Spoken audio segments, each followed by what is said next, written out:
Bob speaking. Oh, jeez. So, just very quickly, I need to tell you that Karen is not with us today because she's doing the mother visit, as we call it. She's visiting both of our moms in Pennsylvania.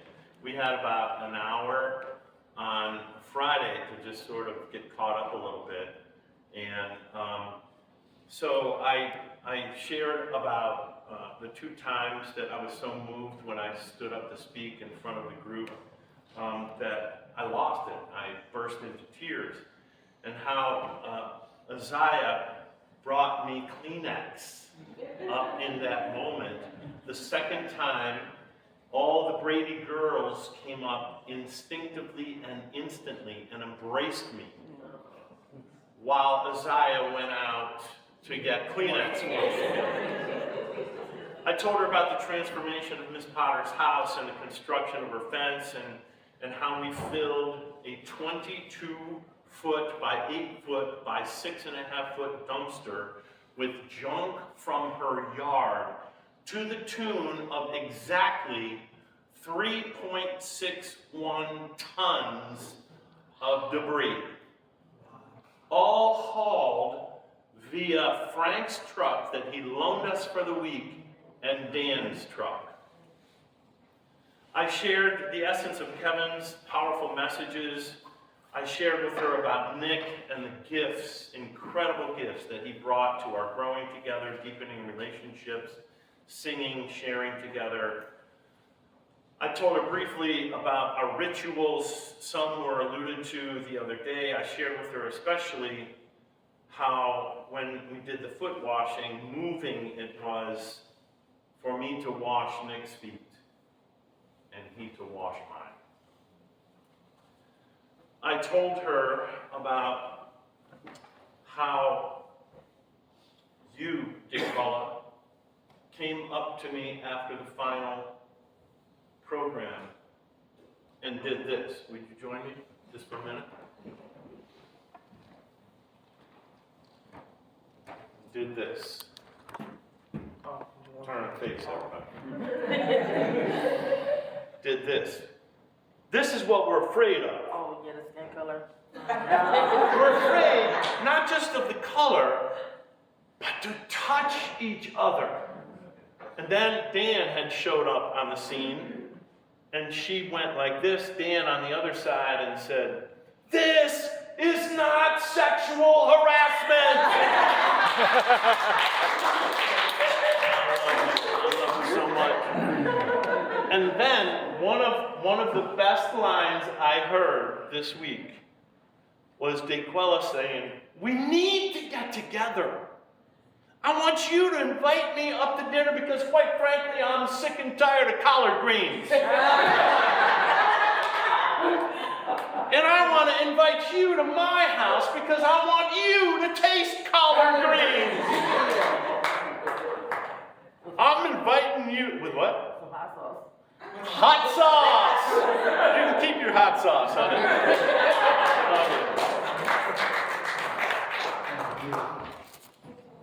I shared this and a whole bunch more, all that I could in an hour, and she says, "Honey, that's awesome. I can't wait to hear more, but how are you going to share all this in the short and sweet amount of time that you have to preach?" I said,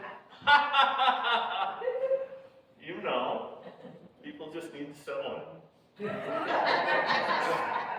So I thought, I knew you guys would cover a lot, so I just thought I'd share with you a few quotes, just a few quotes that were so moving for me that came from different sources. Here are a few. "Not everything that's faced can be changed, but nothing can be changed until it's faced. What you're afraid of, you hate. Hurt people hurt people. Healed people heal people. We need to fall in love with someone new every day. The best criticism of the bad is the practice of the better."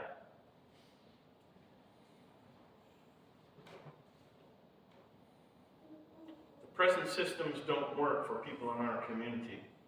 So there is a lethal absence of hope. But anyone can give hope. A smile, an apple, a granola bar, a weekend or a weeknight or a week or several to finish the sites we started and then to start more. God answers prayers through you. So when you get up in the morning, remember that. Remember that you are the answer to someone's prayer. We sit inside church, wringing our hands and wondering why there aren't more people here. What we can do to get more people to come into the church, but the church isn't in here. It's out there. Y'all have been doing church all week long. Number 9, embrace the suck.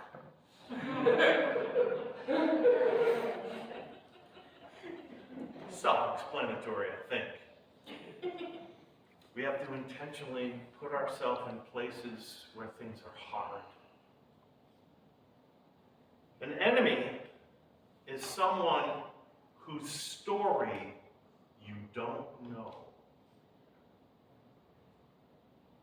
What we need is a compassion that can stand in awe of what the poor have to carry, rather than stand in judgment at how they carry it.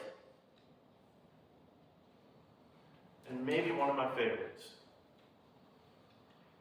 From the moment we met, I could feel how big your heart is. Thank you for the love you bring. And let the people say, Amen. Amen. Sina, a word, maybe? Would you like to share something with your brothers and sisters here?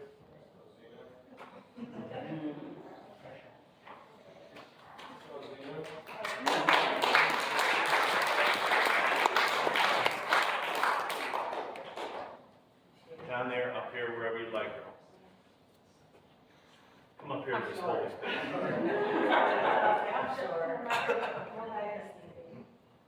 Hello, everyone. Good morning. Good morning. Pastor Cox, the best. He's awesome. From day one of the meeting, nobody hardly had dry eyes at all. So,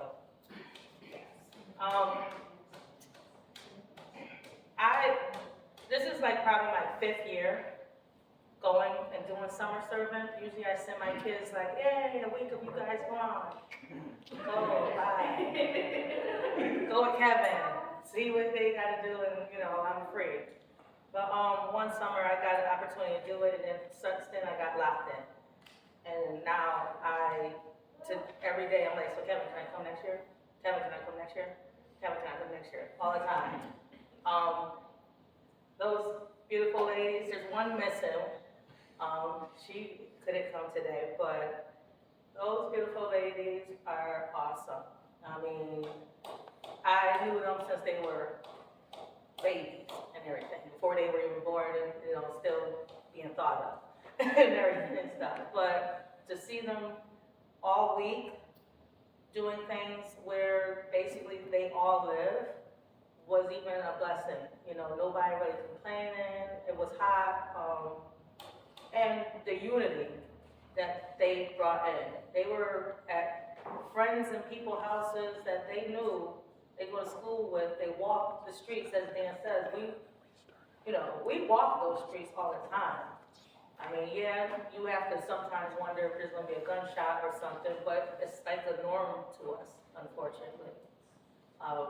You just wake up, reach out, get your mail, you might hear a gunshot, and be like, hopefully nobody got shot. And you just go back in your house and read what mail you got. I mean, there's times we go to Brady Faith and we're doing a sermon and we hear gunfire, right? Literally across the street as we're having church, just like this. But nobody gets up. We just keep on going. Father John Schaffner keeps going, and we said extra prayer, hoping that somebody out there is not involved in something and everything. I appreciate Nick and Dan and all the other, and Bob, Pastor Bob, and like you said, people from Rochester and everything. But mostly the people who do live here, like Dan said, a lot of people take the easy way and go over 81, and don't see a lot of what we see every day. I am a child of the 15 Ward. My mom was blessed to go get a Jubilee Homes and move to the southwest side, but we still live in the red line area. All these kids are in the red line area of what people are trying to avoid and not see. And we live this every day. Even the public, everybody, we all live this every day, because we get doors shut in our face about life. And we just want the same as everybody else. But the blessing of this whole week was how, as at the last day, he didn't say this part too. Pastor Bob, we got up, and he says, why are all the white people on this side? And all the black people are on this side? And he told us we all have to get up and merge together, and before he ended with a prayer. He said, nobody gets to end this day and leave until we start mingling. And it was weird, it was just like that, like, even the kids, just out of habit, all the white kids and everybody was on this side, all the black kids was on one side, and it's just a habit, and we gotta get out of that habit and start mingling, and like you said, rubbing skin, becoming one, because, you know, at the end of the day, we are one. And I feel like I do have a new family now, you know, you guys are our family. And I hope you accept us as your family. We do. You can come down to Bradley and fellowship with us, and we'll come back up here again and keep this beautiful love going. Amen.